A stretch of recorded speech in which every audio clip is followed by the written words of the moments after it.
BBB friends worldwide, hello, good evening. Welcome to the second ever BBB Beer Club. Second because the first failed to record due to my incompetency. Last week, I thought it'd work on my phone and it didn't, which is a shame because we had some groundbreaking chats that probably would have changed social media forever and got me another 10,000 followers. So it's a shame they've gone by the wayside. But I've got no doubt that the men in my presence this evening will replicate that. We've got six of us here to review a new beer. In case you didn't know, this is something we're doing now every week. If you want to join, get involved. There's space for 50 people on my Zoom screen here. So there's 44 lucky spaces available. Basically, between us, as a democracy, we pick a beer each week. We sit down, we drink it, we talk about it, we give it a score. I need the calculator, actually. I'll get that in a second. I've got my phone. And it gets an overall official score that goes into the BBB ratings. So few familiar faces from last week. Well, not to you, because I failed to record it. But we've got Rich Hill in the top corner. Rich, wave. Hi. Hi, there he is. Ross Percy, or Oliver Bierhoff, as he's called himself here. By the way, these two have got a bit of a rivalry. It's the England and Germany manager from the Euros. So I'm expecting a few crosswords, hopefully, this evening. Maybe a bit of scouting as well in terms of what they're going to pick for the semis. Coxie, the godfather of the BBB Beer Club. This was his idea. He's down below me, which sounds weird, but just in terms of the screen. Ben Whitner making his debut in the Beer Club, top right. And same with Jude in the bottom corner, bottom right, also making his debut. So I've talked enough. Does anyone want to say what beer we've gone for this evening? Whoever picked it? We all picked it, didn't we? It was your idea, Ross. It was your idea. You just said it's a beer factories here. I'll back it. Back it. Like stouts. Yeah, I'm confident I'll like it. The London Beer Factory. Available in all Tesco's.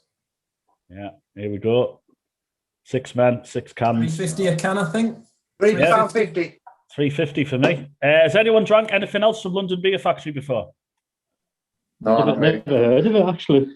I checked the leaderboard. I reviewed their Sour Solstice. It's normally a few shelves below this one in the £4 for £6 range.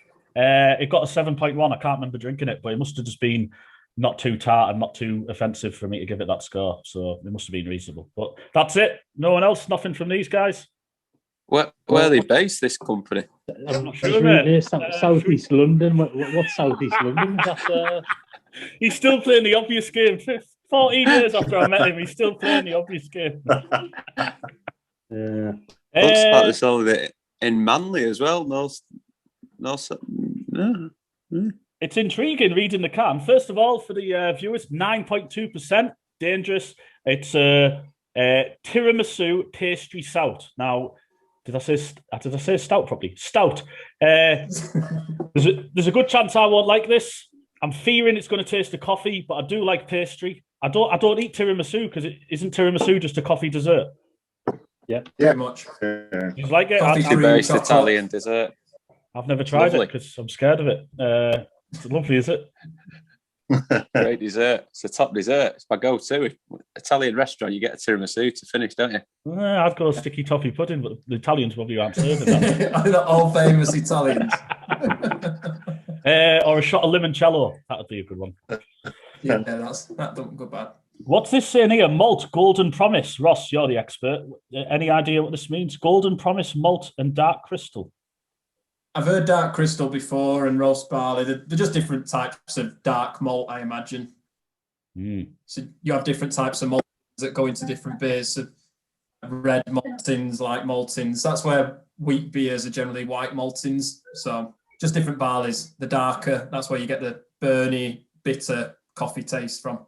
I knew he'd have some knowledge. Should we crack it open? We already have. It's an education. Ever so dark. Are we pouring it? Are we tilting the glass or is it straight in? I've gone for the tilt. 45-degree angle. 35. 45 degrees. 45. That's it. Isn't it? That's about there. I was going to go 90 there. Would have caused chaos on this table. And then when you get about halfway, you can straighten the glass then and get a bit ahead.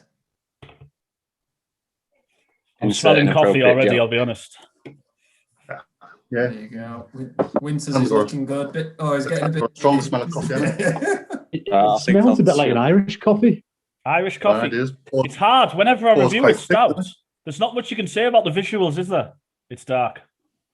It's got a head on. They're never as creamy as Guinness, are they? No. In a I mean, it Guinness. smells beautiful. You like that? Aromas? Yeah, I'm getting coffee. Caramel. Getting a bit of Yeah, caramel. Caramel, yeah. Like it. Right, I've kept you waiting long enough. Let's get stuck in, huh? Cheers, lads. Cheers. Oof. Oof. That is like a dessert, isn't it? Wow.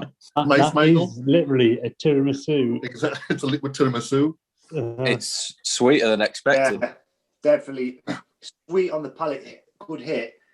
It's gone up my nose, I think. I'm not getting a... I'm surprised. How is that 9.2%? You just get it at the end. Doesn't even taste alcoholic.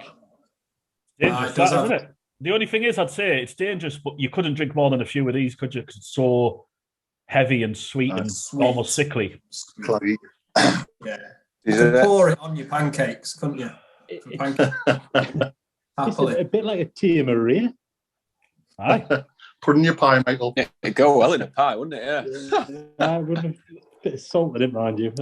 I didn't expect it to be. Sweetness. I didn't expect it to be any carbonation. It's got a bit more of a fizz than I thought it would have. I thought it'd just be like totally dull and smooth.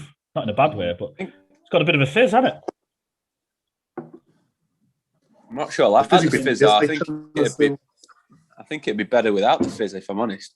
You might be right there. Yeah, I think. Yeah, it's not needed, is it? It's not needed.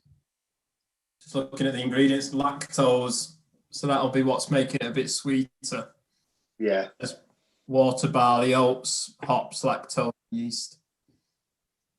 There's a word on the back of the can I've never seen in my life. Adjunct sweetness. Adjunct. Is that how I'm saying it? Adjunct. An adjunct is like an additive. It's the beer nerd's term for something that's against the 4 common ingredients. So if something's got adjuncts in. Here we go. The 4 common ingredients. Oh, for goodness. Yeah. The Reinheitsgebot. I thought no experts were allowed in this Beery beer review. I'm definitely no expert. No, it's nice. Fancy word. Any little bits of knowledge are welcome, but no full on. Like an 8 M&Ms. Yeah. And it says it includes chocolate. Can you taste the chocolate? It pours like chocolate. Probably like a dark chocolate. Yeah. You know what I'm getting? You know those little biscuits you get with the coffee, biscotti? Oh, yeah. I'm getting a tone of that at the end. They're a bit like amaretto-y. They're like a bit almond. Yeah. You know, the aftertaste. We've let it sit for a bit. It's got that thing where it clings to the inside of your mouth. You're finding that? You'd know you've drunk this for about an hour afterwards, I think. Oh, that's the hop oils. Oh, yeah. You all know that now. Is that the hop oils, eh? That's what we should do. Next time we have a beer and we get a big head on it, just have a teaspoon and just have the foam. You'll see what I'm talking about then. It's just bitter. It's a bit licoricey as well, isn't it? A little bit, yes. Yeah. A little bit. I mean, it sounds like we all quite like it. There's not really been anything negative. I don't think it's amazing, but for a stout, I'm already getting a bit. It's like I've had half of it, and I'm like, gonna fight through the rest. Yeah, I agree. It's not one of them ones where you'll try once, you'll not try it again. What do you think your limit is if you were going out on these? How many before you demanded a change of drink? I think half. Wait, just because you got a pie coming in 10 minutes. It's all right. I can't fathom like where or when I drink it, and it would actually go down better if you were eating a tiramisu. Sweet on sweet. Like dessert beer. Yeah, I can't think of a situation where I'd be like say ordering one. I would drink this on a Sunday evening after having a Sunday roast, log burners going, heartbeats on the TV, and I could spend 1 hour drinking it. Instead of a sticky toffee pudding. Instead of a dessert, I'd have this. That's not a bad shot. Yeah. I mean, it's not a stag do drink, is it? You wouldn't be drinking this on a stag do. Coxey's disappeared. He's had enough of this beer. That's what I was saying earlier before you came on, Matty. I'm curious what everyone will do drinking-wise when we get back into the pub, because a lot of the stuff we're all drinking, very rare you'd order it in a pub. I was playing COD earlier, speaking to my mate, saying the game I did last night, France-Portugal. Portugal, Sagres, he's the Portuguese manager, Ben. It's a good beer. When you're in the sun in Portugal with 20 lads drinking it all day, having a great time. But sat here looking out at rain and ice in the middle of February, when I'm just doing all these IPAs and stouts with all these flavours, drinking a bog standard lager, you're like, what do I even say? It's fizzy and it's got a bit of alcohol. But so I'm kind of like, when we're back to the pubs, I'll probably end up drinking loads of lager again, particularly when you're out all day. And also in a couple of months, once it's sunny and I'm sat in my garden, lagers I might have to re-review some of them because might add like half a mark on. It's just the sunshine. Lagers come back into their own when you need a lot. 100%. Reviewing lagers over experience, don't you? It's hard to get an experience sat in four walls for 12 months. You need something more than just standard crispy lager, don't you? That's why things like this unusual tiramisu stout have helped. I would never have drunk this ever. Right. I wouldn't have even liked it 6 months ago, but I do quite like it. I think with this drink, I'll have to like at least rinse my mouth with snake bite in between. That's probably another situation where you could drink it if you had something lighter to wash it down with. Oh, very uncouth, Paul. Hey, any final thoughts? Any final thoughts on the beer, lads, before we get into the scores? It's not a glider. Definitely not. Definitely not. No need for the carbonation. No need for the carb. Unnecessary. Well, I'd drink it again myself, but I wouldn't be going out my way. I'd be reluctant to, I think, but I'd be reluctant to buy it again, I'll be honest. At £3.50, I suppose. I think there's always a better option. That's my view. If you look on the shelves at Tesco for £3.50, the one we did last week, can't even remember what it was, but what was it? The Buxton. That was the same price, wasn't it? And that was much nicer. That was. If it's a Premier League football team, it's like mid-table at the bottom half, isn't it? For me, it's safe from relegation. It's not going to trouble the top six. Nowhere near. It's just. Do you know what I mean? Are you saying it's Newcastle United? But we're not safe from relegation, really. It's West Ham. That was a good shout. Whoever said that? West Ham are sixth, aren't they? At the minute. How long will that last? Yeah. Said that about Leicester. Right, scores on the doors. Get my calculator out. Anyone go first? I think I'll probably overscore this just because I hate stouts, but I don't hate this, so it might get slightly higher. But who wants? I'll kick it off then. Right. Because I like a stout. It's nice. I like the tones of the coffee, the caramel, and so you got a biscuity taste. But for me, it is overcarbonated. Probably slightly too strong. If it was a bit weaker, I think it would be a lot nicer. So for me, I'm going to give it 7.5. 7.5. We'll just go around, go down the bottom. Ross, what you saying? Can't disagree with a lot of what Rich said. Probably just a bit too sweet for me as well. I think that's what makes it a bit too challenging, a bit too syrupy. So I'll give it a 7.5. I was going to go a little bit higher, but I think on balance, 7.5. Jude? Well, here we go. So I do appreciate it for having for being a stout and sweet, but for me, I couldn't bear to drink it ever again. I don't think. Comparatively, what did you give Foster's? Foster's against Foster's. Foster's, I know. I've memorised Foster's 5.9 because if I had a drink, if you give me a can of Foster's or a can of that, I would have to have a strong think about it. I'll give it a 5.9. What's a 5.9? Yeah. Yeah, I would say if you give me that or a can of Foster's, I would have to really think about which one I would drink. Yeah. So the 5.9 probably this makes yours sound even more justified. It was because 6s and above, I've got to be content sipping all day. And as much as I had a lot of good times on Foster's in my youth, I would never be content sipping that all day now. Same with this. Well, so 5.9 seems fair. That's even better for my rating. Yeah. Winter, what you saying? So run the rationale for a 6 by me again, sorry. 6 is you've got to be content sipping them all day. Acceptable. You've got to be, it might not taste good, but if you were out and you had, there's a limited choice, you could drink it all day.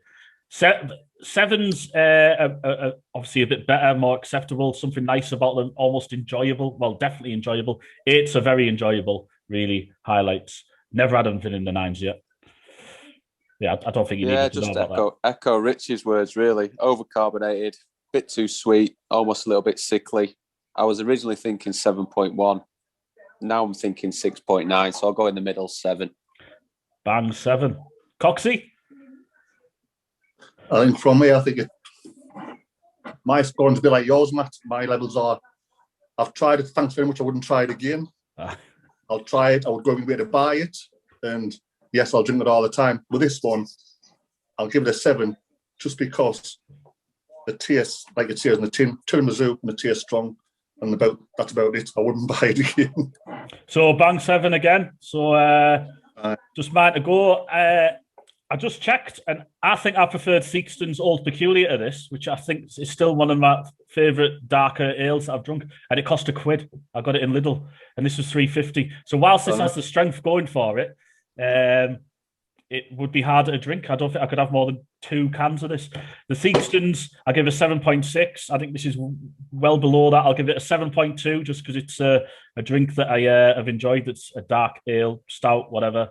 So that puts us on a grand total of 42.1 divided by 6. So he's got 7. A few men gave it 7 as well. I think that's pretty fair, isn't it? Just creeped into the 7s. Yeah. Jude isn't happy, but he's on mute, so we won't have to learn why. Sorry, lads. You happy with 7 there, Jude? Gravy, Jude. What was that, sorry? I said it'll make a nice gravy. Down the sink. Bisco. Right, lads, I'm going to stop the recording and then we'll just have a quick chat if you want about next week's beer. But anyone who's watching this Instagram TV, first ever recorded, uploaded Beery Me Beer Club review, thanks for watching. Hope you enjoyed. Cheers.